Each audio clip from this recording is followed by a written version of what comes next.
السلام عليكم ورحمة الله وبركاته. النهاردة ان شاء الله هنعمل تتبيلة جميلة للسمك محدش عملها بصراحة. هي تتبيلة زي اكل المطاعم بالظبط. فانا قلت لكم انا عاملة صوص روشسترشاير وعاملاه فيديو عشان عايزاكم تجربوه وتعملوه وتبصوا في الفيديو دوت، عشان خاطر انا قلت لكم كل اكلاتنا هتبقى بيه ان شاء الله. فانا هوريكم احلى تتبيلة محدش عملها بقى، تتبيله جديده جدا. فمعانا بقى السمك بلطي وسمك مكرونه، هي بشاير اهي، المكرونه لسه طالعه. فاحنا قلنا نجرب بقى ايه السمك مع التتبيله الحلوه دي. فمعانا اول حاجه طبعا اساسيه الثوم، احنا معانا معلقتين ثوم، ومعانا التتبيله بتاعتنا عباره عن ثوم بودر. التتبيله اللي انا عاملاها في البيت اكتر من 12 حبايه عاملاهم وفرماهم، والشطه والملح والكزبره، فلفل اسود، معلقه سكر صغيره، معلقه كمون. ومعانا كوبايه الا ربع صوص روشسترشاير اللي انا قلت لكم ده سر اكل المطاعم حتى في السمك، وكوبايه الا ربع ليمون صغيره زي ما انتم شايفين.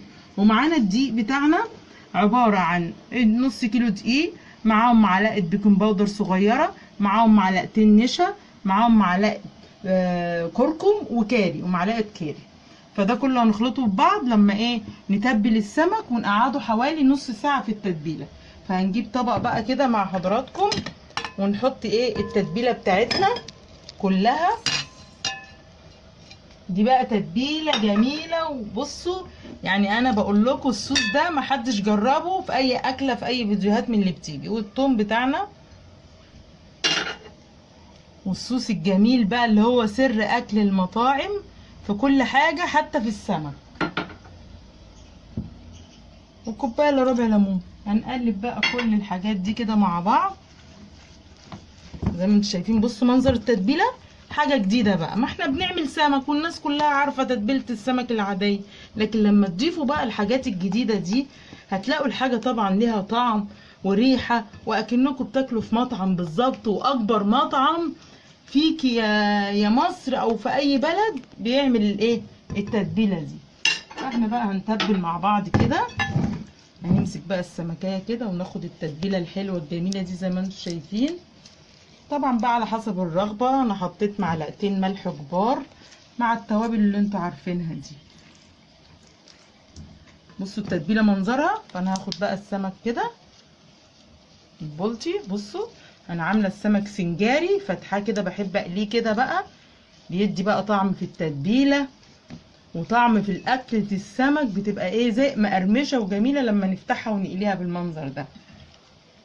هتبل بقى كل كميه السمك. بصوا التتبيله والله ما حد جرب التتبيله دي، نفسي ان شاء الله تجربوا وتشوفوا المنظر. بصوا كوبايه الا ربع من صوص روشسترشاير، هو ده سر اكل المطاعم بره. انا بوريكم الحاجه اللي ايه يعني جديده. ايه يعني بنقلي سمك؟ لا احنا عايزين نشوف حاجه جديده، حاجه نعملها.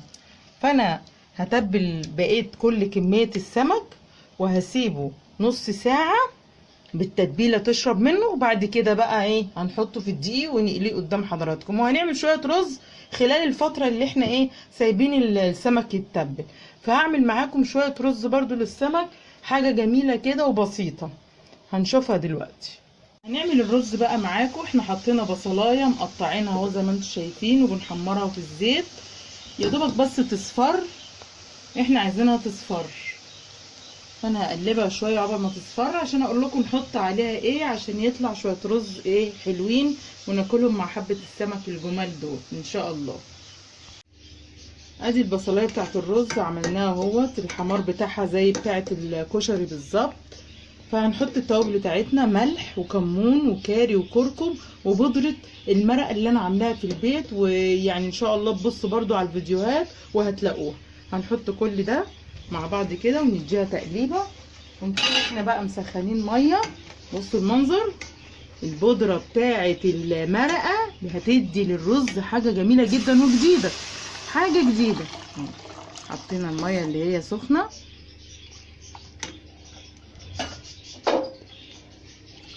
الميه بقى ايه انتوا عارفين الرز البلدي بتاعنا بيحب الميه. هنحط بقى كده يعني ايه انتوا انا علمتكم قلت لكم الرز لما نحط معلقه كده في قلب حله الرز هنعرف ان احنا ميتنا كويسه اهو. بصوا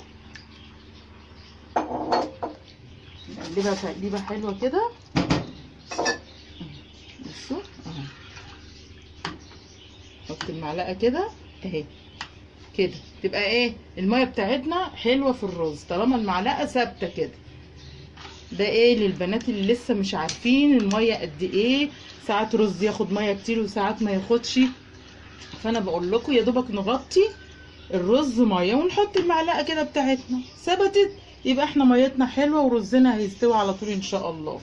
فانا بقى لما الرز يستوي هكون ايه هوريكم بنتبل السمك بالدقيق ونحمره قدامكم. نقلب بقى الخلطه بتاعت الدقيق بتاعت السمك اللي عليها النشا وبيكنج باودر وكاري وكركم، كل ده هنقلبه كده مع بعض. نحط بقى في طبق كده ايه كبير عشان نتبل بقى مع حضراتكم بقى السمك زي ما انتم شايفين اهو. ونتبل بقى المكرونه كده وننفضها جامد، لازم ننفض الحاجه ايه جامد كده. هوريكم بقى واحده بولتي بنعملها ازاي برضه. بصوا اهو التتبيله بقى بتاعت الدقيق دي يعني جميله، الكركم والكاري بيدي طعم. بصوا كده، وهفتح كده واحط برضو الدقيق من جوه عشان احنا هنحمر السمكه كده بالمنظر ده. وهكمل كل بقى الايه، بس انا قلت اوريلكم واحده بولتي. والمكرونه بنتبلها ازاي بالدقيق كده، وهنفضها بقى يعني ايه جامد كده من جوه ومن بره زي ما انتم شايفين. وهنحمرها كده، هنحمر الاول المكرونه وبعد كده ايه نحمر البولتي. بعد ما تبلنا السمك بالدقيق بقى زي ما انتم شايفين بالتتبيله الحلوه، وحطينا طاسه فيها زيت وقادح زيت سخن كده. لازم نحمر المكرونه الاول عشان المكرونه ايه تبقى لونها ابيض، فهحمرها وبعد كده اوريكم المكرونه البولتي وانا بحمرها. ادي ايه المكرونه بتاعتنا.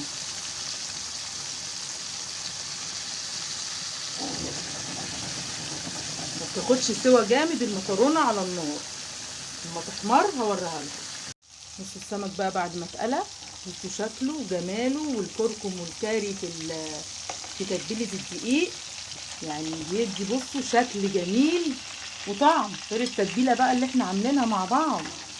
التتبيله بقى اللي ايه جديده محدش عملها قبل كده، صوص روشسترشاير. هنطلع السمك وهوريه. سمكه البولتي اهي بعد ما تبلناها برضو بالدقيق زي ما انتم شايفين. بصوا التتبيله بتشرب بقى منها، ولا الدقيق بيقع ولا حاجه. ونحطها بقى في الطاسه على وشها كده عشان احنا بنحمرها ايه عريضه كده، هتلاقوا منظرها جميل يعني. نحمر السمكه واوريها لكم، ويكون الرز استوى وعملنا السلطه واوريها لكم في التقديم ان شاء الله. بعد ما السمك بقى بتاعنا اتحمر وبقى جميل زي ما انتم شايفين كده، سمك البولتي وسمك المكرونه حمرناهم، وبصوا الطعم واللون والريحه حاجه جميله وجديده. احنا مش بنعمل نقل سمك وخلاص، لا احنا بنعمل تكه بالتوابل بتاعتنا الجميله اللي احنا ايه عملناها جديده. احنا مش مساله ان احنا هنقلي سمك، لا لازم ندور على حاجه جديده نعملها، نغير في طعم الاكل ويبقى اكل زي اكل المطاعم بالظبط، عشان اولادنا يقبلوا على الحاجه ديت وما يرضوش ياكلوها من بره وياكلوها من البيت. وبصوا المنظر، بصوا طري من جوه ومقرمش من بره بسبب ايه الدقيق والنشا والكركم والكاري اللي احنا حطيناهم، معلقه البيكنج باودر. ومعانا الرز الجميل اهو بقى زي ما انتم شايفين طالع حاجه حكايه. الرز بلدي بتاعنا نقدر ننوعه باي حاجه احنا عايزينها. والسلطه الجميله بقى اللي قدامكم اهي، اهم حاجه بقى عشان السلطه دي تفتح النفس. ومعانا سلطه طحينه برضو، فالحاجات دي كلها بقى بتفتح النفس ويبقى حاجه جميله. ولازم الواحد يشوف الحاجه كده شكلها حلو عشان نعرف ايه ناكلها ان شاء الله. ويا رب تعجبكم الطريقه والوصفه. واهم حاجه الصوص اللي انا قلت لكم عليه روشسترشاير لازم تعملوه في كل اكلاتكم، عشان ده اكل المطاعم بالظبط. زي ما بناكل بره هنلاقوا نفس الطعم، مش هيفرق اي حاجه. وان شاء الله تعجبكم الوصفات بتاعتنا الجميله. ولو عجبتكم تشتركوا في القناة عشان ان شاء الله يجيلكم كل جديد، والاكلة لو عجبتكم تدونا اعجاب ان شاء الله. والسلام عليكم ورحمة الله وبركاته.